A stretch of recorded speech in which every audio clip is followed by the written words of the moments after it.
오늘 함께 나눌 말씀 열왕기상 18장 1절에서 18절 말씀입니다. 열왕기상 18장 1절에서 18절입니다.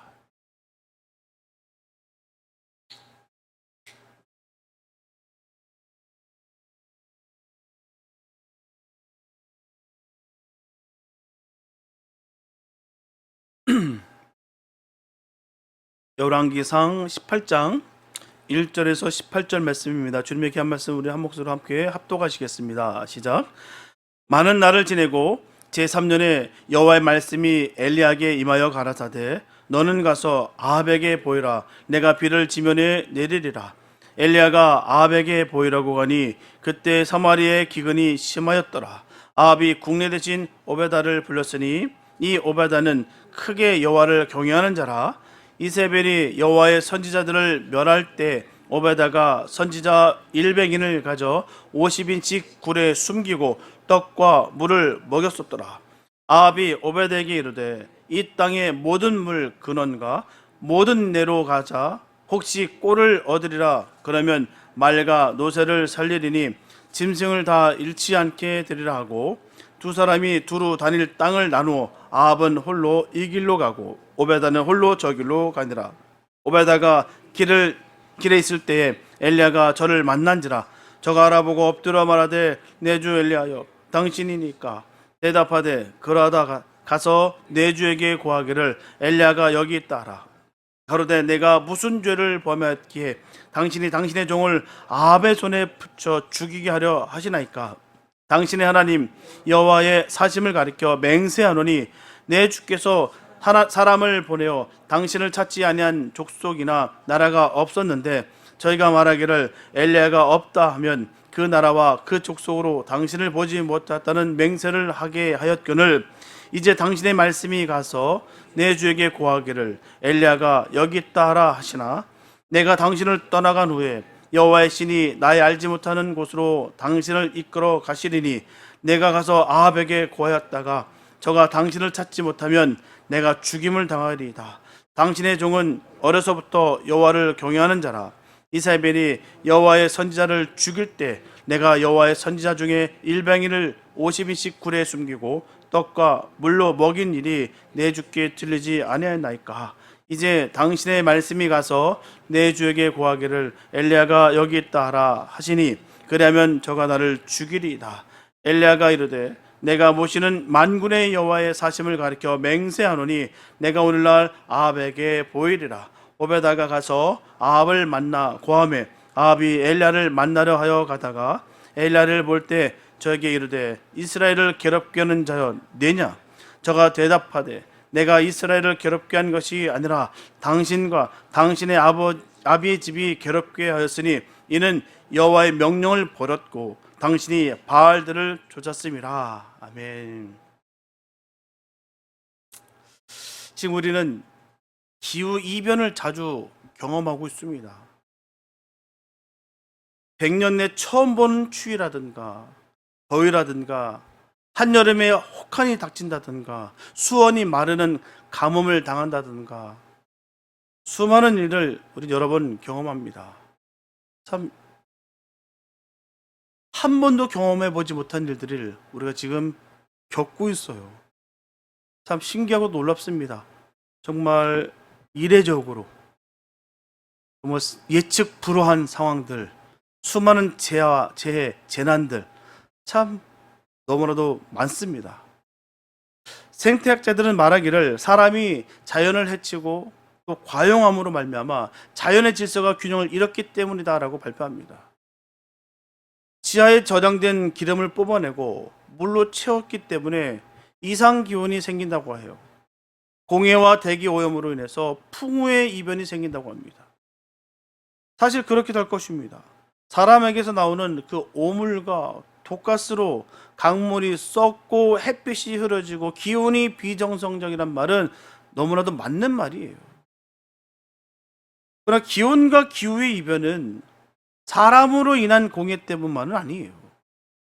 사람의 공해가 없었을 때에도 기후의 이변은 분명히 있었습니다. 사람의 공해에 비례해서 기후의 이변이 일어나는 것은 아니에요. 공해와 상관없이 가뭄이 오고 혹한이 닥치고 있습니다. 바람은 임의로 불고 비는 임의로 오고 기온은 임의로 변합니다. 사람의 공해, 오염, 자연훼손이 기온과 기후변화에 미치는 영향은 극히 희소합니다. 비와 눈은 공해와 상관없이 내려요. 추위와 더위도 공해와 상관없이 계속해서 변합니다. 그런데 왜 전에 보지 못한 혹한이 오고 홍수가 나고 한재가 날까요? 그 이유는 과연 무엇이겠습니까? 욥기 9장 4절부터 10절 말씀 보게 되면 하나님은 마음이 지혜로우시고 힘이 강하시니 스스로 강팍히 하여 그를 거역하고 형통한 자가 누구이라. 그가 진노하심으로 산을 무너뜨리시며 옮기실지라도 산이 깨닫지 못하며 그가 땅을 움직여 그 자리에서 미신즉 그 기둥이 흔들리며 그가 해를 명하여 뜨지 못하게 하시며 별들을 봉하시며 그가 홀로 하늘을 펴시며 바다 물결을 밟으시며 북두성과 삼성과 묘성과 남방의 밀실을 만드셨으며 측량할 수 없는 큰 일을 셀 수 없는 기이한 일을 행하시니라.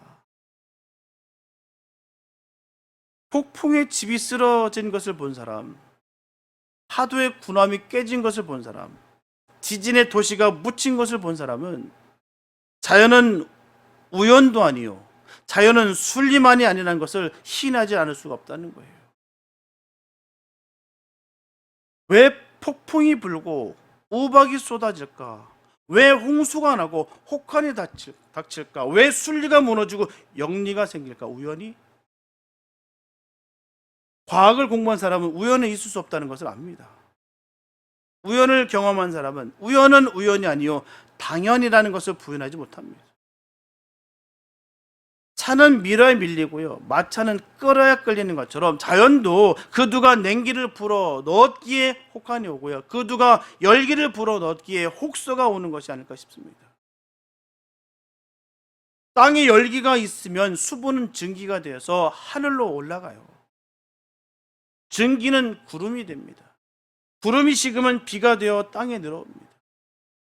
이것은 틀림없는 자연 질서예요.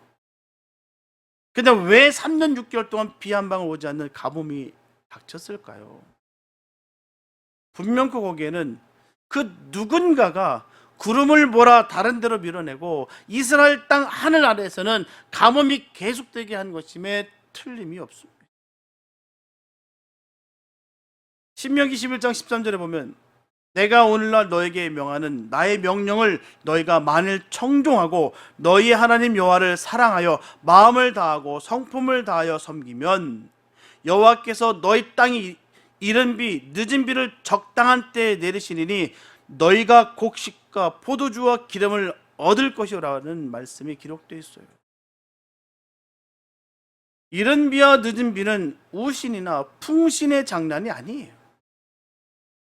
홍수와 가뭄도 사람의 공해와 오염만이 아닙니다. 하나님의 손이 간섭하시는 데 따라 이른 비와 늦은 비가 내리고 폭풍과 한재가 생기는 거예요.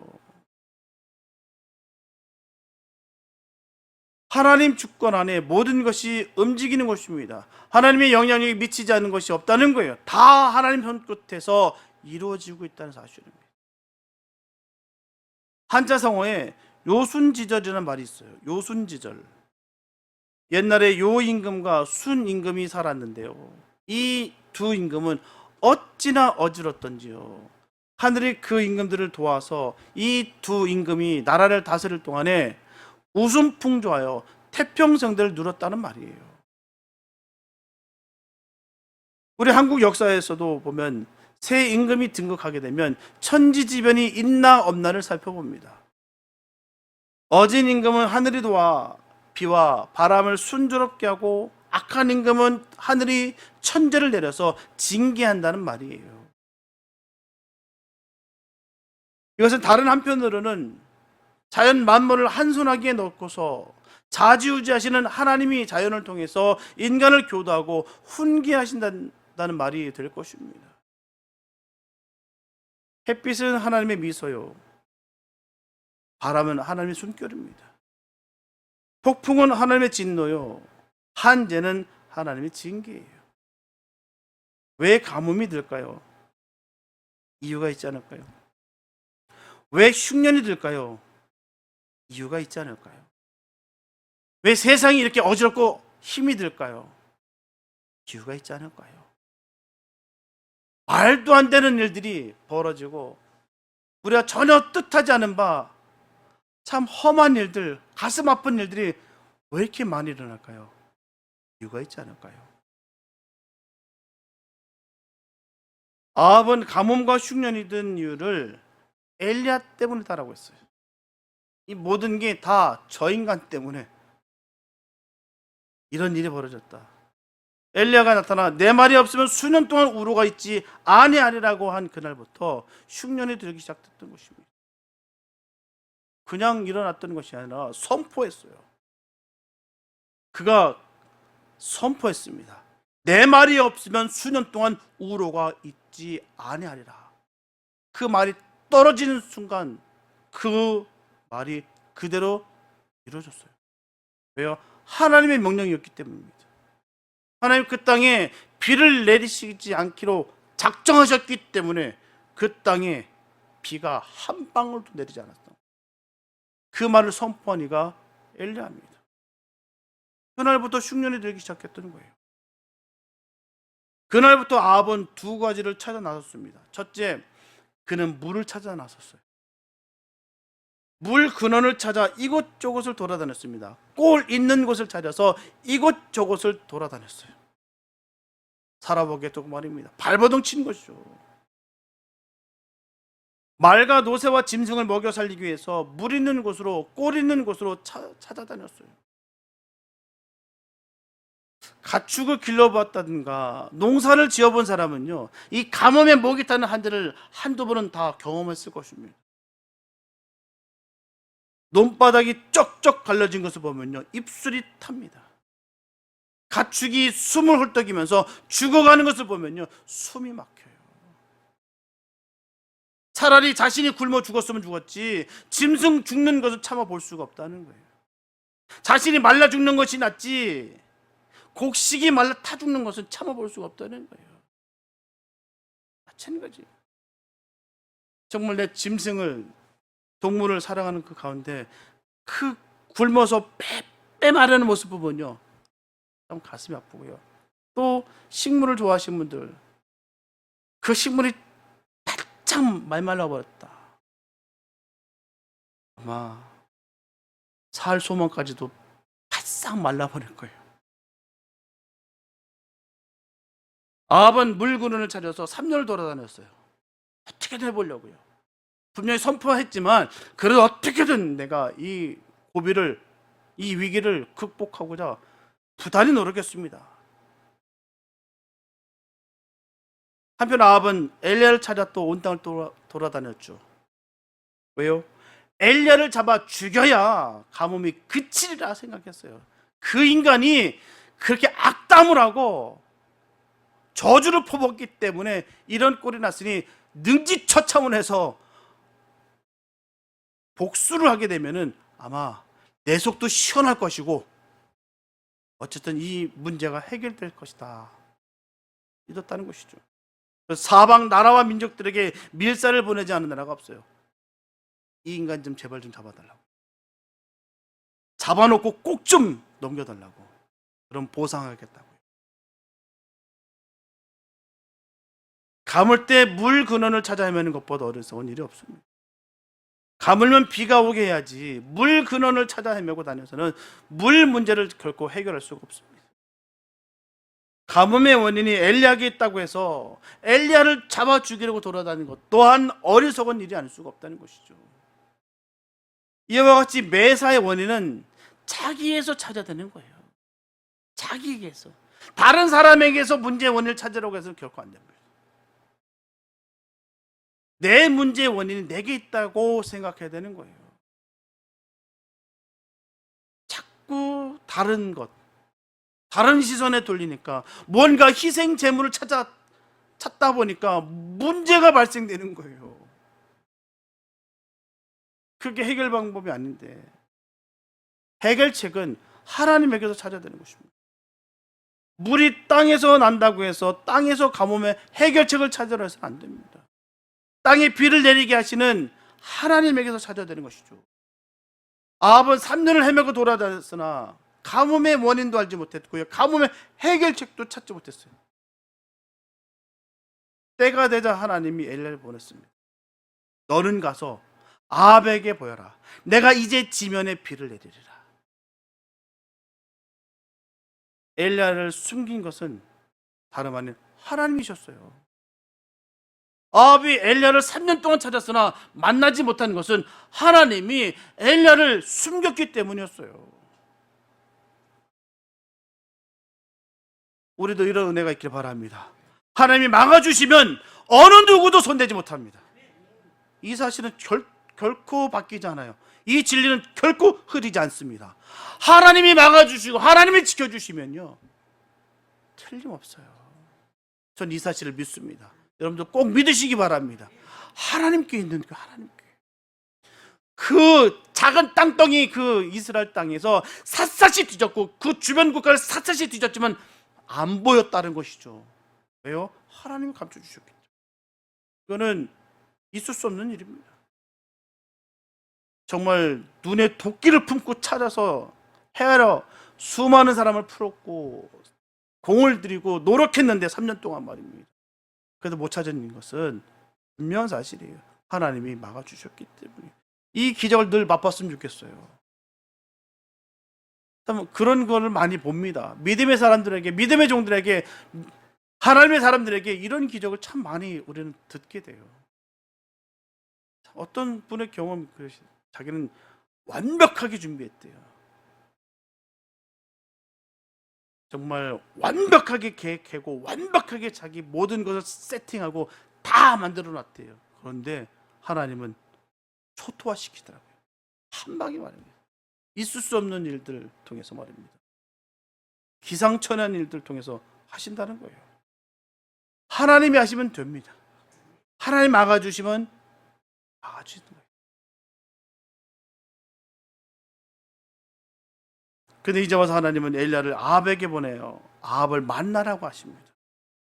위험하기 짝이 없는 일이었죠. 아합을 만난다는 것은요, 죽음을 의미하는 거예요.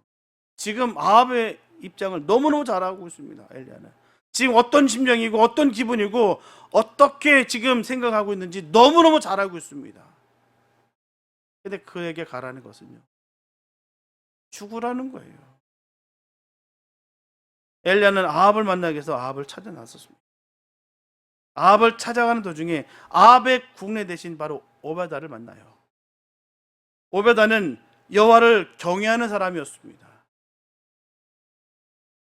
오베다는 엘리야가 아합을 만나러 가는 것은 너무나도 무모한 일이라고 말하고 있어요. 아합은 당신을 죽이고 나를 죽일 것입니다. 그리고 내가 이 흉년 중에 하나님의 선지자 100명을 동굴에 숨기고 물과 떡으로 먹여 살리고 있는데 이들 100명도 죽임을 당할 것이니 그렇게 되면 땅이 하나님을 경외하는 사람은 다 멸절되고 말 것입니다. 당신은 절대로 아합에게 보여서는 안 됩니다. 참 기가 막히죠. 정말 그 하나님을 경외하는 그 사람이 그 종을 100명이나 숨기고 또 앞날을 위해서 기도하는 마음으로 그 일들을 계획하고 도모하는 그가 한다는 말이 지금 말리고 있다는 거예요. 분명한 사실입니다. 이해할 수 있는 부분이고요. 자기가 지금 지내온 결과, 아합을 옆에서 곁에서 본 결과, 지금 가게 되면 반드시 죽을 것이요, 그 불통이 튀어서 지금 자기가 했던 모든 주님의 일까지도 다 숲으로 돌아갈 것이다 라는 두려움이 확 들어온 거예요. 참 그렇습니다. 우리도 마찬가지예요. 내가 아무리 좋은 계획, 선한 계획, 사람들을 보기에도 번듯하고 좋아 보이나 하나님께서 거부하시면 그 일을 아무것도 아니에요. 또한 그 일을 막는 것이 하나님을 일을 대적하는 거예요.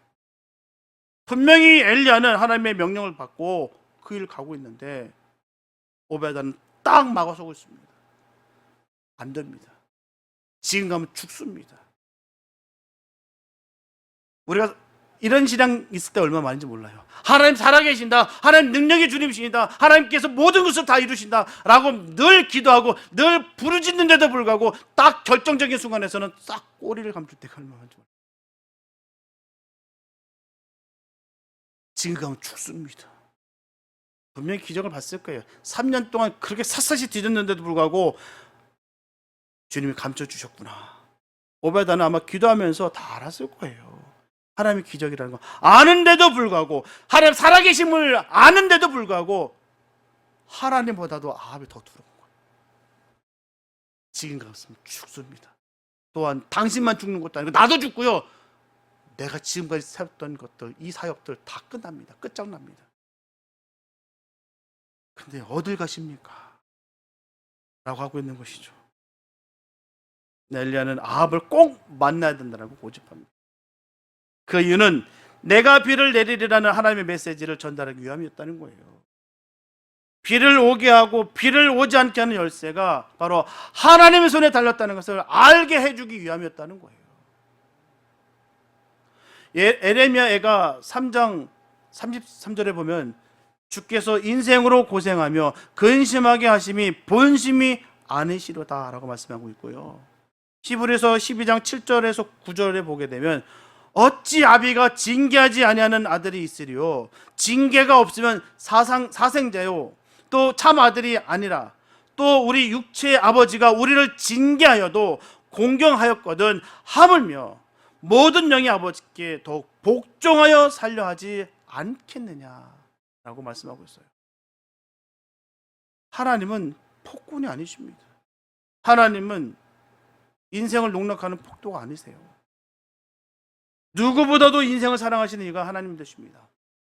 하나님은 인생을 하여금 고생하며 근심하게 하심이 본심이 아니시라는 거예요. 쌤통이다, 니들 꼬습다, 당한 꼴을 보니까 얼마나 내 기분이 좋은지 모르겠다, 니들이 한 행실을 보면은 이보다 더 하고 싶은데 내가 참는 거야. 아우 재밌어, 아우 신나.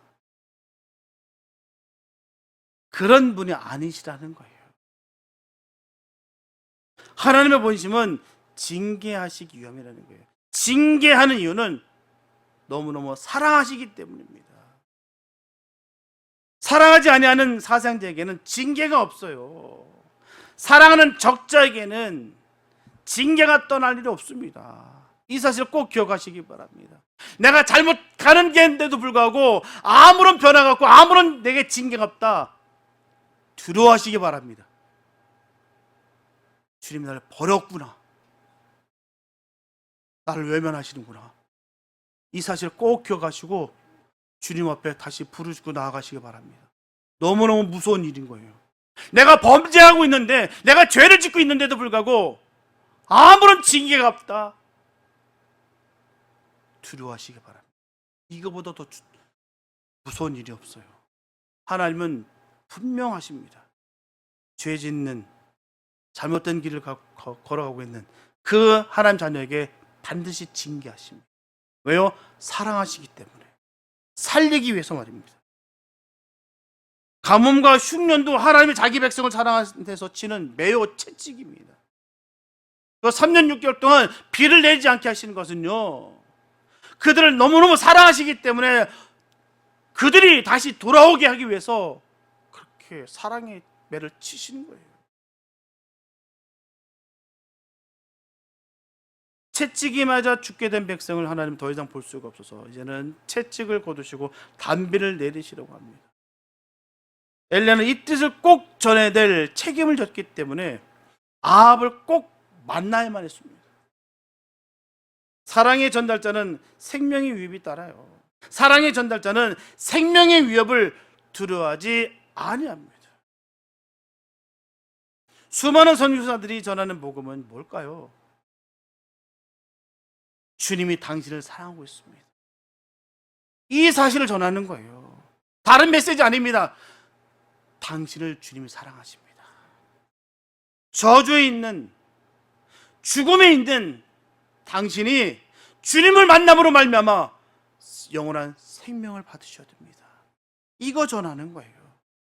이거 전하려고 생명 걸고 가는 것이겠죠. 하지만 그 사실을 전하려다가 그 나라에서 추방당하는 것이고요. 때로는 목숨을 잃는 것입니다.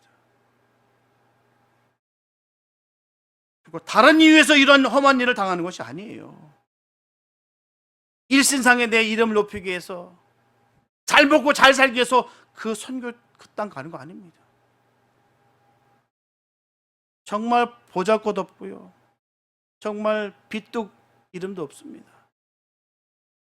늘 자기 자신과 늘 싸워요. 늘 그 속에서 배신당하고, 아무리 그 말씀의 꼴을 먹이고 사랑을 계속해서 부어주는데도 불구하고 끊임없이 배반하고, 돌아왔다 싶으면 언제 그랬나 듯이 사라져버리고 무시당하고, 그게 바로 그들의 일입니다. 정말 아무도 안 알아줘요. 그런데 주님 사랑하는 마음으로 그 전하는 거예요. 내가 쫓겨날 그 위기에 있는데도 불구하고, 내가 죽을 수 있는데도 불구하고 내가 순교하는 마음으로 그곳에 있는 거예요. 그래서 우리는 그들을 도와야 되는 거고요. 그들을 사랑하고 섬겨야 되는 거예요. 그 일을 하기 때문에, 우리 대신에 그 일을 하기 때문에 얼마나 감사한지요. 아무리 힘이 들고 어려움이 있어도 하는 이유는요, 하나님이 명령이 있기 때문에 하는 거예요. 그 영혼도 살리기 위해서, 그 영혼을 살리기 위해서 그 땅에 누가 갈고, 저 버려진 영혼들, 저 죽어가는 영혼들 누가 갈고, 이사야 선지자에게 누가 저 땅을 갈고, 누가 복음을 전하고 한다고 할 때 이사야 선지자가 숲을 입술에 찢으면서 나를 보내주옵소서 했던 그 심정으로 그들이 하는 거예요. 여정들 하는 거예요. 선택된 사람들이 가는 것입니다. 가고 싶다 가는 것도 아니고요. 하나님은 그들을 부르셨고요, 보내셨기 때문에 가는 거예요. 엘리야도 보내셨고 가라고 했기 때문에 가는 거예요. 죽으러 가는 것입니다. 그냥 목이 잘릴 거라 생각하고 가는 거예요. 그래서 그 대신 하나님 그 복음은, 그 말씀은 전하고 죽는다라는 마음으로 가는 것입니다.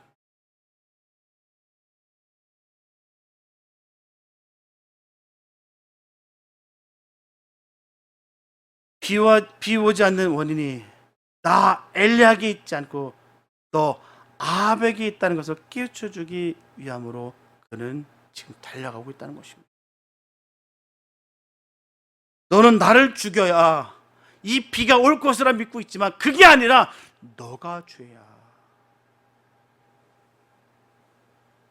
아합이 엘리야를 만났을 때 독겨른 말로 전합니다. 이스라엘을 괴롭힌 자여 너로구나.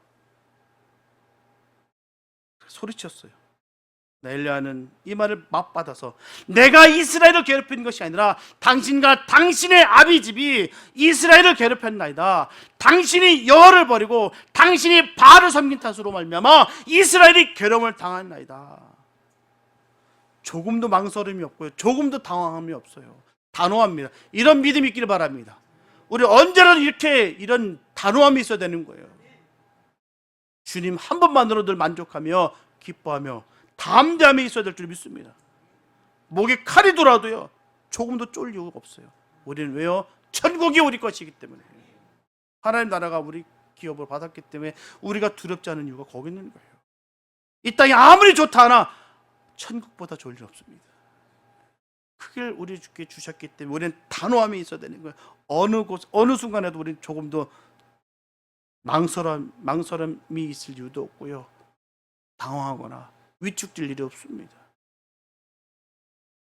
가뭄과 흉년과 기근과 재난의 원인이 누구에게 있나? 나에게 있나? 너에게 있나? 나에게 있다고 생각하는 사람은 나도 살고 다른 사람도 살립니다. 아니, 너에게 있다고 생각하는 사람은요, 자기도 죽고 다른 사람들도 다 죽입니다. 이게 무서운 거예요. 모든 싸움과 분쟁의 원인은 남 탓하는 데 있어요. 이야기를 잘 들어보면요, 자신은 언제나 선하고 옳다고 전해요. 저는 내가 잘못했어요. 이런 소리 못 들어봤어요. 다 저 사람이 잘못했어요. 저 사람 때문에 저렇다고 하고. 모든 문제의 핵심을 들어가 보면 다 그렇습니다. 자기라고 얘기하는 사람 없어요. 자기라고 여긴 사람이 있다면 문제는 안 일어나죠. 그렇기 때문에 해결 방법이 없다는 것입니다. 남탓만 하고 있으면 말이에요. 어느 한쪽이 죽어야 끝이 나요. 얼마나 무서운지 몰라요. 결국은요 다 죽습니다. 승리한 것도 아니에요. 자기들은 승리했다라고 자축하고 막 기뻐합니다. 그런데 그 영혼은 싹 다 죽었어요. 제가 얼마나 마음 아팠는지 모르겠습니다. 이겼다는 거예요. 자기들이 해냈다는 거예요. 막아냈다는 거예요. 같이 쌍욕하며 발차기 했단 말이에요. 그러면서 누가 뭘 이겼으며 누가 누굴 이겼어요. 뭘 지켰어요. 그러면서 자기들은 이겼다고 하는 그 모습도 너무너무 고통스럽고요. 또 한쪽은 자기들이 또 이겼대요. 자기는 변절되지 않고 자기는 믿음을 지키기 때문에 이겼대요. 근데 하나님 알기를, 주의 종 알기를 우습게 하기를, 그게 어떻게 이긴 자의 삶을 살아간다고 말할 수가 있겠습니까? 다 죽는 거예요. 원인을 남 탓하면 다 그렇게 되는 것입니다. 저 사람만 아니었으면, 저 사람 때문에. 그 사람이 없으면 잘 될 것 같습니까? 절대로 그럴 리 없습니다. 요나는 나의 연고라고 고백했어요. 풍랑이 일고 배가 뒤집혀 죽게 된 원인이 바로 자기가 하나님의 명령을 거역하고 니느웨로 가지 아니하고 다시스로 도망가려고 한 나에게 있다고 했어요. 그는 자기도 살고 배에 탄 모든 사람을 살려고 망하게 된 이 니느웨 백성들도 살렸어요. 그래야 살리는 거예요. 나도 살고 남도 살릴 수 있는 것은요 거기 있습니다. 내가 죄인입니다. 내가 부족해서 그렇습니다. 회개하고 주님 앞에 무릎 꿇는, 주님 앞에 고백하고 사랑으로 선포하는 그가 나도 살고 남도 살릴 수 있는 거예요.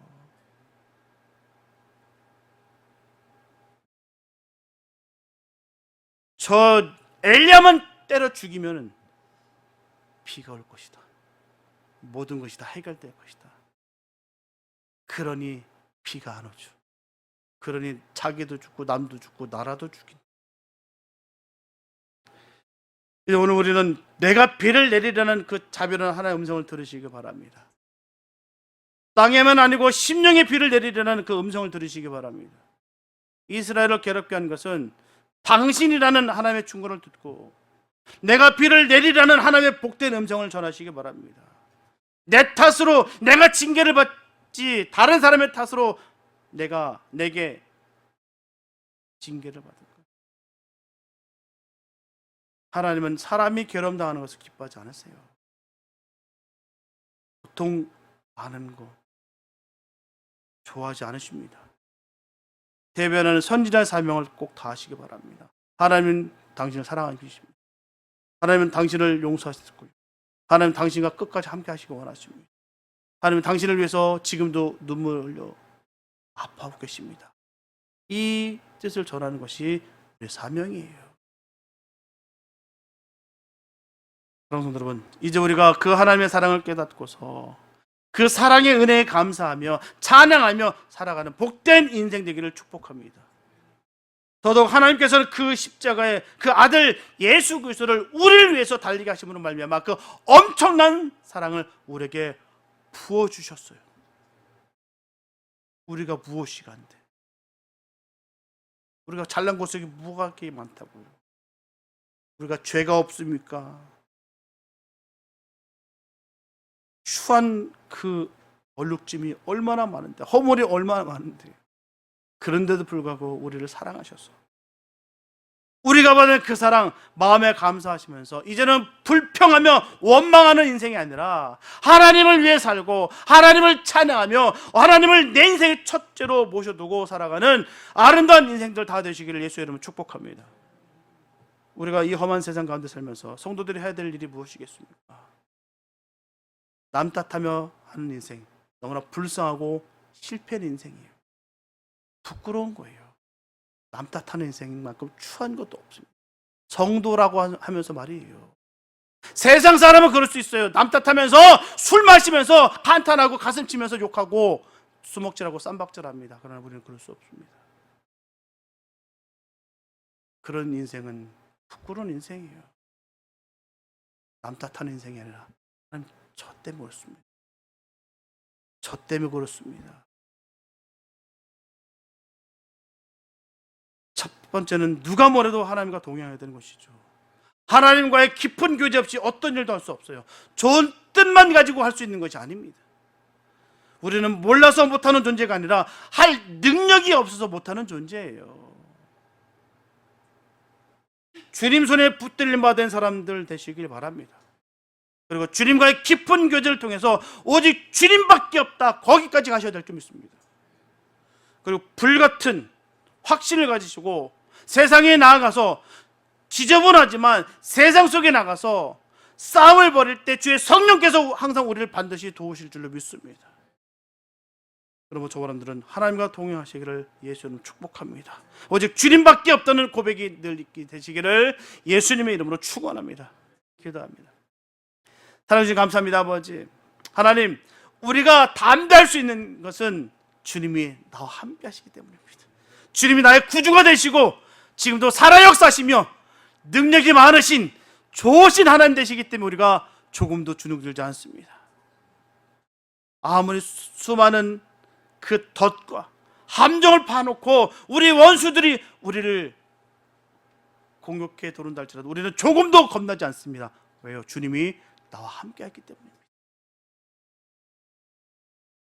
감사하며 담대하며 믿음의 행진할 수 있는 우리가 되게 도와주시고, 남 탓이나 하는 그런 부끄러운 인생이 아니라 내 탓이요 하는, 나로 인해서 하나님 죄가 죄된 것이 흘러나갔음을 회개하며 주님 그 복음을 선포하는 데 쓰임받는 도구, 믿음의 용장들 되기를 소망하며 나아가기를 간절히 소망합니다.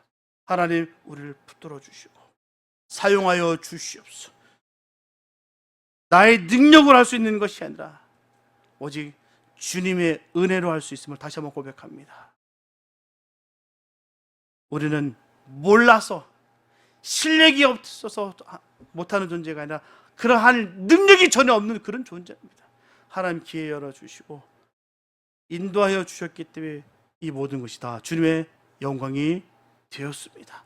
하나님, 그런 삶인 것을 감사하면서 믿음의 행진할 수 있는 믿음의 종들 되게 하여 주시옵소서. 가는 곳마다 주님의 이름을 선포할 때마다 악신이 박살나게 하여 주시고 그 천군 천사로 늘 우리를 안내하시며 성령 충만함으로 복음을 선포할 때 아버지 변화되고 회개의 역사가 터지는 그런 능력의 역사가 일어나게 축복하여 주시옵소서. 하나님의 크신 뜻과 은혜가 우리들의 삶 가운데 복되게 풍성하게 이루어질 것을 간절히 믿사옵고 우리를 구원하신 예수님의 이름으로 기도했습니다.